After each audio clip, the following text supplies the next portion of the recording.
one thing that I would describe Bharatanatyam as, I think, is versatile. It is one of the most versatile classical art forms that I've seen, and I think that's why I've grown to love it so much. Anything and everything can be depicted in this beautiful art form.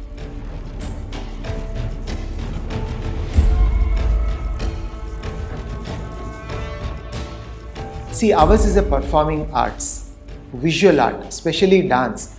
Because for you, the moment you come onto the dais, before somebody watches you as a dancer, the first thing which kind of attracts them is your attire. Because ನಮ್ಮ ಡ್ಯಾನ್ಸಲ್ಲಿ there are 4 major aspects: Angika, Vachika, Aharya and Satvika.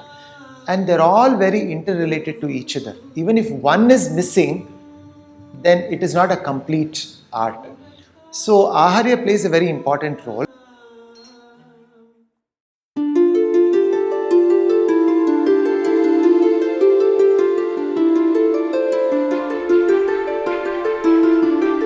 The way Bharatanatyam is done itself, right? There are 4 parts.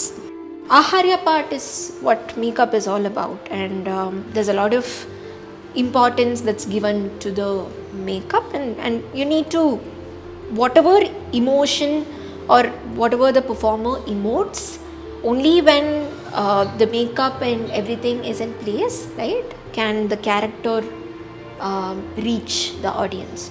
For me, initially, I think growing up, the getting ready part of it was extremely cumbersome. But I think as I grew older, I realized exactly how beautiful a process it is to get ready. It's a very lengthy process for sure, but it is something that really gets you in the zone of a performance.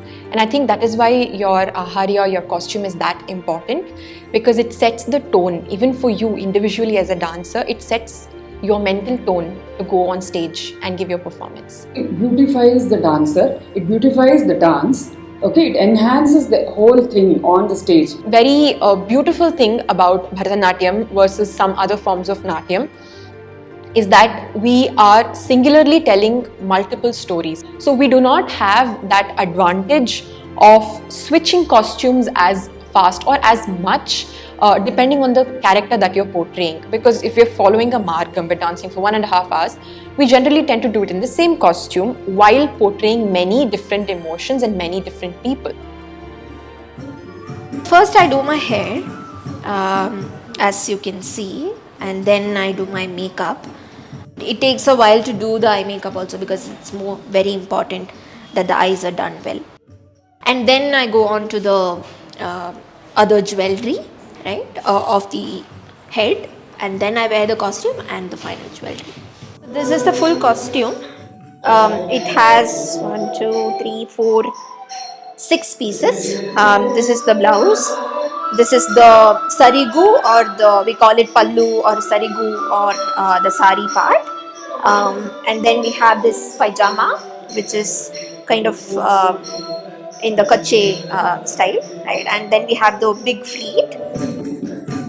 Aramandi, it fans out like this. And I'm also going to be wearing a back sheet and a small fan. So normally this is, here it's attached, but normally this is separate. So it will come like this.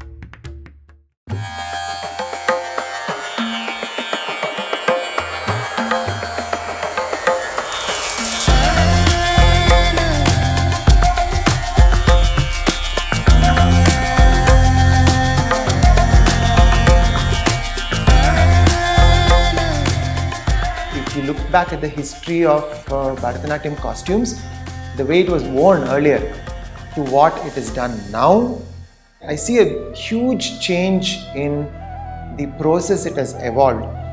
It has evolved to a certain extent very beautifully also, but at the same time there are some new things also which might not be very adaptive to our thing, but still I see people wearing it.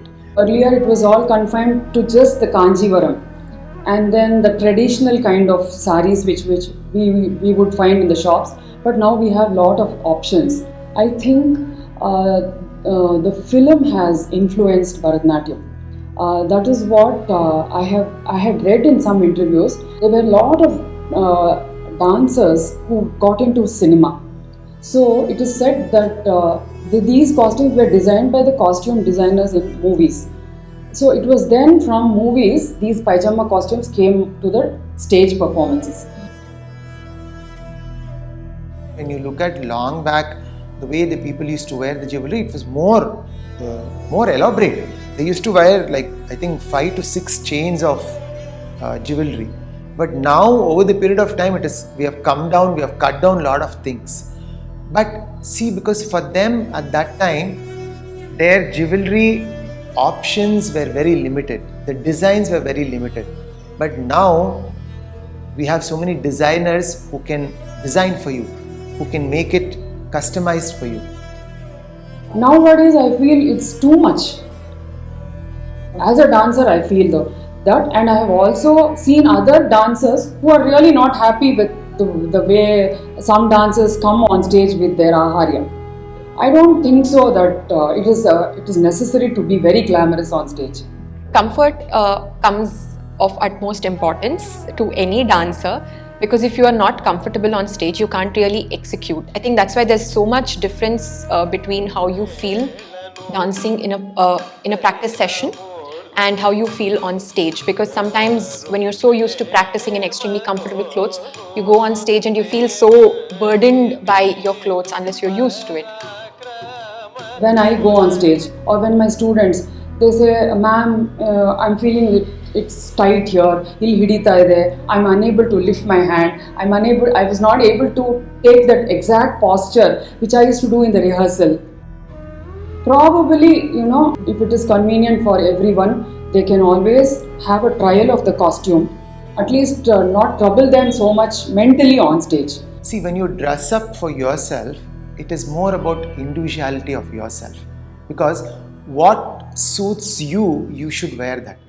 Just giving an example, now if there's somebody who's very fair, for them there are particular colors which will look very nice on them. Now if there's somebody who's one shade darker, I can't expect the same color to work on them, because eventually when I'm presenting a student or myself, it is that individual body which is going to present. So that individuality has to come out. It starts enhancing every part of your body that is trying to tell a story, and that way your costume is also telling a story. Because for us, AHARYA is a form of Abhinaya. It's not just something that we do, we dress up to look good on stage.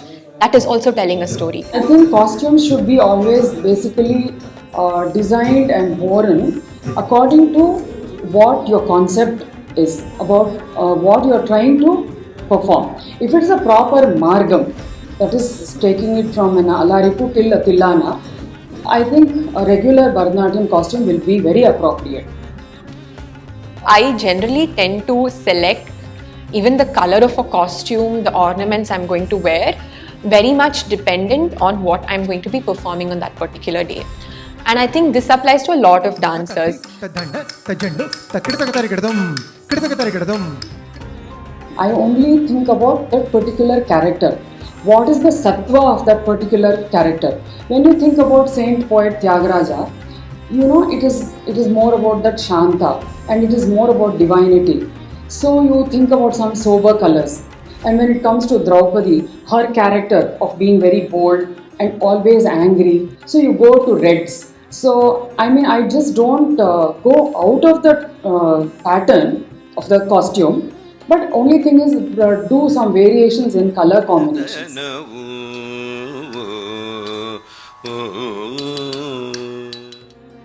Such as other fashion trends, even Bharatanatyam costume goes through periods of trends. But the beauty of a classical art form and the costuming for a classical art form is that nothing ever totally goes out of style. And it is quite eternal. All of it is very beautiful. There's nothing wrong in experimenting things, so that you'll also know what works, what doesn't work. So see, only when you try something out, you will know. But as long as you keep to the aesthetics of the art form, that is what is important, I feel. Basic posture of a Bharatanatyam form is the Aramandi. earlier we used to have 3 steps, then it became 2 steps, then we have a smaller fan with different shapes like U and V and all those things. And nowadays we have pallus which are just falling outside. Okay, I think these are all a lot of distractions, especially that pallu behind. I am not saying that dancer is bad. Okay, it is just that it distracts you from the sattva. There is a huge difference between female dancers and male dancers' costume. One, of course, we have less aharya compared to our female counterparts. My time of getting ready is also much shorter when it's compared to the female dancers. One advantage I feel for male dancers is, this is personally speaking, when there's a female dancer, when you stitch a costume, you've already invested on a particular saree with the costume person, so your costume is already stitched. So you might have to wear that couple of times for you to get another costume. But whereas for me, I don't have to do that, because one, I'm saving on the economy wise, because I take a saree and I wear it like a veshti. So for me, each program, I don't have to wear a same saree. I can play around with it. So I have this freedom of wearing each program a different costume. Bharatanatyam, even if you wear a tracksuit and a t-shirt, it is still Bharatanatyam. That is never going to change. But I think the reason that we as Bharatanatyam artists try to follow a certain traditional form of dressing up is because Bharatanatyam as an art form has developed over many centuries in a very cultural and historical context. And it is not really possible to take this cultural context out of Bharatanatyam. Because if you see the pieces we perform even today, even if we're talking about something extremely contemporary, it's rooted in our culture. And I think that is the beauty of Indian culture, is that it's so vast. There is no topic that you would say does not come under the frame of this culture and these people. Right? As a society, we can address anything and still keep it traditional. I think that's the beauty of it. It's contemporary, it's historical at the same time. And that's the beauty of Bharatanatyam. So it is the responsibility of the artist to bring out the beauty of the form. So people will start liking that form only when you present it aesthetically in a nice way. If not, then they will generalize and say, oh, this art form is so and so. My state of mind, my thinking is different. Another dancer, her state of mind, her way of thinking is different. And to what extent this innovation will go on, we have no idea. See, our dance forms has come from temples. So we have examples as gods, sculptures as our examples. When you look at Belur Halebid, when you look at those sculptures, when you look at their jewellery, so beautiful they are. In fact, our jewellery design, we don't even wear 20% of that. See, that is what the beauty is about our South India is.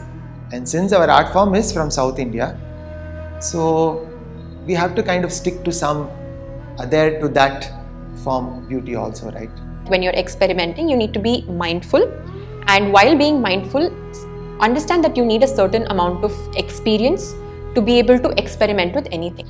And I think that truly comes from learning and experience.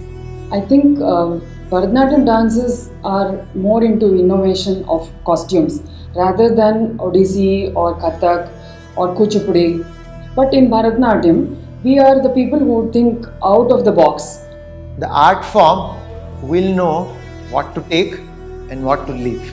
You know, that I always believe that there are so many people who learn art, but art knows whom to keep and whom to send. So it's something very similar to this. Art will know what should stay and what should move on.